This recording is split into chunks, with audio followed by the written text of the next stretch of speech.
Oke sobat, jumpa lagi dengan saya ya, eee, Gusti, salam sehat selalu untuk teman-teman penggemar fosil kelor ya. Oke, untuk topik kali ini saya membahas mengenai apa yang tidak boleh dilakukan terhadap fosil kelor atau gali kelor atau yang kristal dan sebagainya ya. Oke, satu yang tidak boleh, yang paling utama ya, yang tidak boleh dilakukan, untuk fosil kelor ataupun gali kelor itu menggunakan lem. Ya, lem G teman-teman, paling banyak itu yang dipakai. Gini dasarnya, kelor itu mempunyai daya kilap, tidak mesti harus kilapnya kinclong, bla bla bla gitu ya. Ini banyak sekali yang tidak paham. Ini dari kayu yang sudah memfosil ya. Kadang fosil itu terjadi ada yang umurnya beda atau karakter tanahnya yang beda ya. Jadi umurnya misalnya 100 tahun gitu ya, sama yang 300 tahun, otomatis beda kualitas batunya.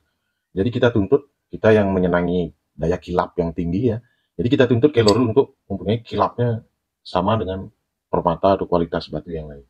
Itu tidak bisa seperti itu. Karena kelor itu sifatnya dia akan menyerap cahaya. Maksimal kilap itu ya seberapa bisanya segitu dia maksimal. Tidak mesti harus sekilap apapun. Ini seperti ini contohnya. Ini mau dikilapi kayak apa? Ini udah berapa kali gosok dikilapi kan? Nggak bisa, tetap aja segini. Ya karakter fosilnya emang begini, ya itu nggak akan bisa. Maksimalnya itu paling sampai segini aja. Ini sudah bagus sekali. Kalau batu permata dengan yang lain itu kan beda daya kilapnya. Jadi sama kayak ini, ya kilapnya segini ya segini. Jangan dipaksakan batu itu untuk mengkilap. Nah, kebanyakan orang ya itu dia menggunakan lem G. Jadi itu sangat merusak fosil teman-teman. Jangan mau kalau fosilnya diberikan lem, ya. Apalagi yang ada lubangnya terus ditempel pakai kopi teman-teman. Jadi kopi yang ditaruh di lubangnya terus dikasihin lem, ya lem G, habis itu digosok lagi. Jadi ditambal gitu ya. Jadi itu akan merusak batu. Merusaknya gimana? Fungsi dan sebagainya nggak akan bisa itu. Parah itu teman-teman. Jangan mau seperti itu. Lebih malah curiga. Kalau saya malah curiga kalau kilapnya seperti kinclongnya kayak keramik ya atau marmer, malah saya curiga seperti itu. Ini ada apa nih? Kalau kelor kilapnya ya seperti teman-teman lihat itu, segitu aja dia bisa. Tidak, jangan dipaksakan sekilap kinclongnya marmer gitu, enggak kaca gitu ya, enggak, jarang ada yang kelor begitu. Justru saya curiga ini ya, kelor apa nih kayak gini nih. Oke, nah yang merusak itu apa?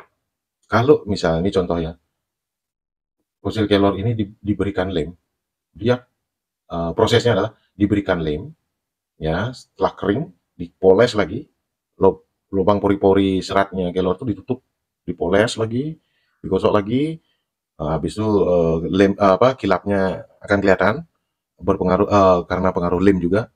Habis itu dikasih lem lagi teman-teman. Habis itu baru didiamin. Ya. Nah itu nggak boleh kenapa? Karena lubang pori-pori atau serat itu tertutup. Jadi kayu ini full 100% dia tertutup. Terus dia direndam. Ya. Yang direndam tuh lemnya jadinya. Itu pertama. Jadi batunya ada di balik lemnya itu, di dalam lemnya itu. Nah, itu tidak akan tidak akan berfungsi, teman-teman. Energinya, ininya, itunya, tidak akan berfungsi. Karena ada lapisan lemnya. Seperti itu. Lebih baik, kelor, biarkan dia alami, alam ya. Kita hanya menggosok, mengkilap, segitu ya segitu. Apalagi cahaya dia menyerap cahaya. Sifatnya kelor. Oke? Nah, yang kedua, apabila dia direndam, ya, misalnya anggap ini sudah dikasih lem, terus direndam. Dalam waktu seminggu, rusak dah itu lemnya. Karena lem G, kena air, pecah dia, atau retak dia. Akhirnya batu teman-teman itu hancur lah itu, rusak dah dia. Yang rusak lemnya itu di bagian kulit luarnya. Misalnya nih lemnya di bagian kulit luarnya itu yang akan rusak. Di dalamnya itu lem sudah masuk ke dalam pori-pori itu. Ya, itu kan berubah warna dia. Waduh, rusak dah itu. Nah, saya mohon bagi yang penggemar fosil kelor, hati-hati tuh sampai kilapnya seperti itu tuh. Yang luar biasa kilapnya itu. Itu justru banyak bertanya dengan yang gosok atau penjualnya. Ya, kalau memang itu dari fosil kelor, mana bongkahannya Pak? Mana videonya waktu dibuat? Banyakin bertanya. Apalagi harganya murah. Ya. Banyakin bertanya. Ya. Nah, terus fungsi tidak akan bisa berfungsi. Itu parahnya lem gitu. tapi tampilannya lebih indah. Sekarang teman-teman punya fosil kelor, nyari tampilannya indah dengan kilapannya itu, apa manfaatnya? Nah, kembali ke sana ya. Oke, sekarang saya coba saya korbankan satu fosil kelor biar teman-teman bisa lihat ya. Gali kelor saya. Oke. Oke, teman-teman. Saya akan korbankan satu galih kelor saya ya, yang mempunyai 3 warna. Ini liontin sebenarnya ya, sudah ada lubangnya. Ya, teman-teman lihat. Ini akan saya korbankan pakai lem biar teman-teman bisa puas. Oke? Ya. Saya taruh ini dulu biar nggak kena nanti. Oke, bisa lihat ya. Nah, ini lemnya saya tuangkan di sini. Ntar kita tunggu beberapa saat. Nah, seperti ini teman-teman.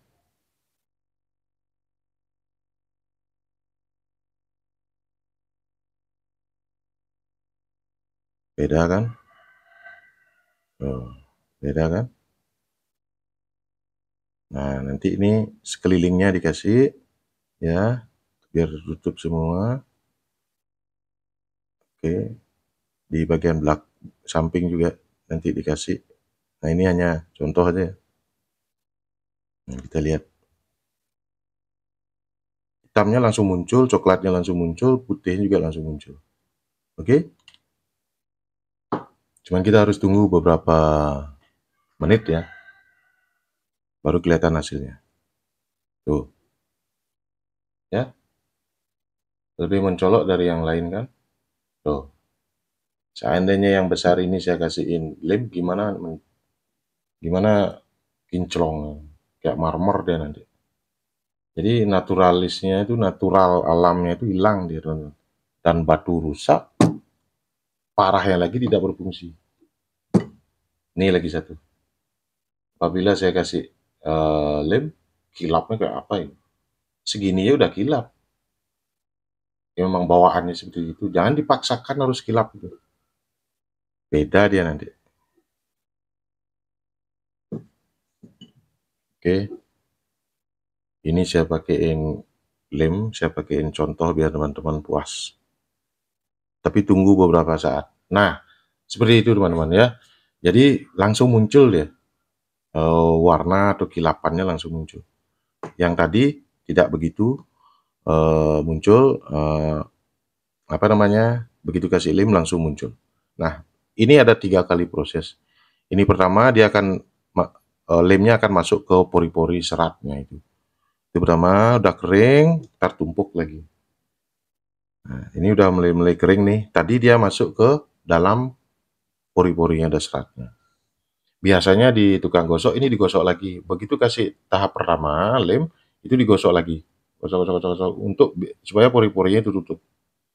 Nanti keluarlah putih-putih dan sebagainya. Nah, dikasih amplas lagi. Nah, yang kedua dikasih lagi lem. Nah, baru kelihatan kinclong hasilnya. Oke. Berbeda dengan yang lain. Ini semua anti lem nih semua. Kalau yang ini pakai lem. Ini hanya sebagai contoh aja biar teman-teman bisa paham ya. Tolong ditanya tukang gosoknya atau penjualnya, cek itu. Ceknya itu biasanya di bagian belakang itu tidak dilem, teman-teman. Nanti dibolak-balik begini. Itu ya. Kalau ada yang lebih pintar lagi dilem semuanya. Biar kelihatan kinclong, wow. Nah, ini diserap nih, teman-teman. Ya, diserap dia lemnya. Harusnya dipoles lagi, digosok, habis itu dikasihin lem lagi. Baru kelihatan hasilnya. Jadi lem pertama itu masuk ke pori-pori. Untuk menutup pori-porinya semua, diserap, udah kering digosok, habis itu dikasih lem lagi. Kinclong hasilnya. Tapi salah besar itu. Jangan mau seperti itu, teman-teman ya. Nah, sama kayak ini. Kilapnya segini aja. Udah cukup segini aja. Jangan terpancing dengan kilapan yang berkilau-kilau gitu. Itu pakai lem itu, teman-teman. Apalagi kalau ini direndam, ya direndam, itu kita mendapatkan air rendaman lemnya jadi nggak fungsi dia. Nah, seperti itu hal yang tidak boleh terjadi ya, tidak boleh sampai ada lem di fosil kelor, teman-teman. Alasannya kalau ketahuan dia pakai lem, nanti dia bilang begini, "Ah, ya itu untuk melindungi batunya biar nggak rusak dan sebagainya." Nggak usah. Kalau saya bilang nggak usah, nggak usah. Pertahankan alaminya dia. Oke?